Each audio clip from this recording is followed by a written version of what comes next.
Australians are being urged to check the fine print before signing up for new subscription this new year. Joining me live now is the Assistant Treasurer, Stephen Jones. It's a cost of living trap, one you want people to watch out for. Absolutely. As New Year kicks in, lots of Australians will be taking out New Year's resolutions to join up to a gym, to learn a new language, to broaden their mind. And whether it's a streaming service, a language program, or whether it's a gym membership, lots of fine print. We have announced that we're going to crack down on what we call subscription traps. These are the contracts and the means of using technology and business programs that make it almost impossible for people to, very easy to get into a service and almost impossible to get out. We're going to introduce new laws this year which ban that sort of practice. Very common in gym membership, very common in online subscriptions, meal delivery services, all of these sorts of things. Lots of complaints from consumers as we've done the consultation over the last few months that say they want to get out. They're finding it very difficult to unsubscribe from these services. Big front door, almost invisible back door, and that's what we've got to change. Yeah. So making sure consumers are on notice about these traps before we change the law. I call out to business, they don't have to wait. Yeah. More details on our top story emerging about that ISIS-inspired killer in the United States, a pretty shocking attack in the last 24 hours or so. We're seeing the former Home Affairs boss Mike Pezzullo today warning that ISIS, amongst other terror groups, is going to try and exploit anger over the Middle East, in particular here at home. Do you think the government's done enough to try and ensure that level of community cohesion and prevent that sort of terror taking hold here again?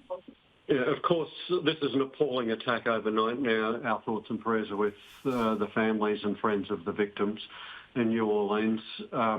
We're doing everything we can, everything that is possible to ensure we keep Australians safe, including ensuring that we are on a daily basis being tapped into the best intelligence that's available here in Australia and around the world.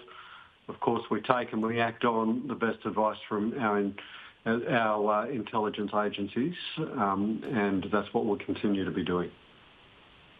And Stephen, we know in full swing, I reckon, in the lead up to the next federal election, it seems like Medicare is shaping up as one of the big re-election pitches from Labor. We saw more details this morning, though, in the Nine newspapers. Despite that record investment being thrown in to encourage doctors to bulk bill, the percentage of adults who are actually getting bulk billed GP visits have dropped. We show the numbers here, 80% in 2022. It's dropped to around 69% in October of last year.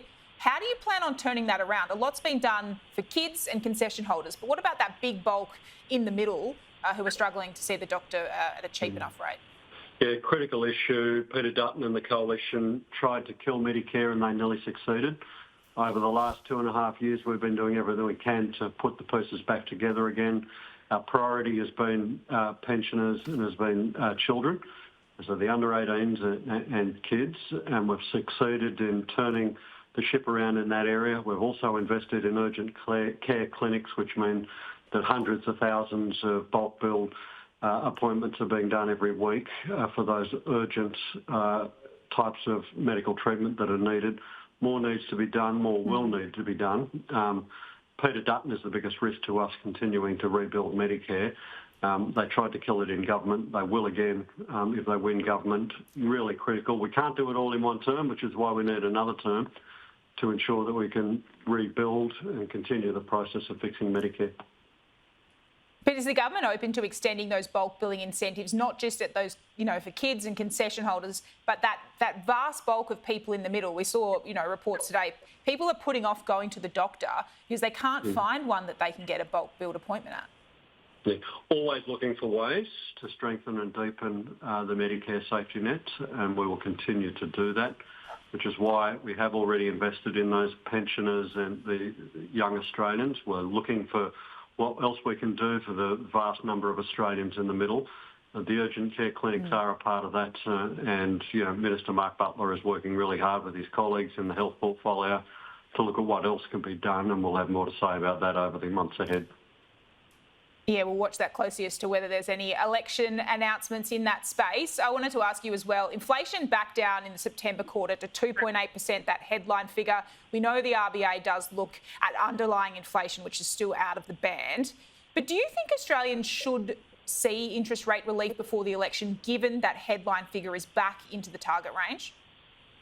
Well, I won't start giving lectures to the Reserve Bank on what they should or shouldn't be doing in their first meetings in this year. But what I can say is we've seen, because of government action and concerted effort, we have seen both headline and underlying inflation coming down significantly. They're now well over half what they were when we came into office. So what we're doing is working. We want to see Australians get relief.